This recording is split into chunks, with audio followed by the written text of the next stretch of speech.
So this is going out to anyone in the media or any politician who wants to use the phrase all Americans. Ladies and gentlemen, it's time for a reality check. We live in a diverse nation where opinions vary widely on every issue imaginable. So when politicians stand up and proclaim to speak for all Americans, they're not just exaggerating, they're fundamentally misunderstanding the complexity of our society. Take, for example, the recent discussions surrounding the potential prosecution of former President Trump. To suggest that all Americans are against it or that it's some fabricated vendetta is not only misleading but downright disrespectful to the millions of citizens who hold differing viewpoints.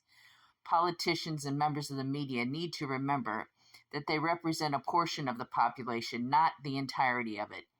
It's high time they start acknowledging and respecting the diversity of opinions within our nation, rather than trying to paint over it with broad strokes of false unity.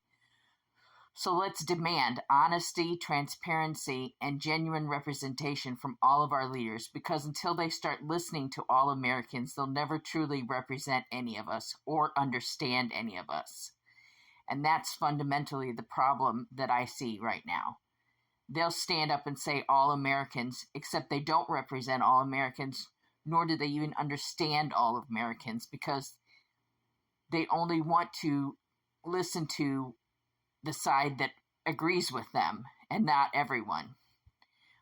Part of the problem. Let's be part of the solution, not continue to make this problem greater and bigger and larger than it really needs to be.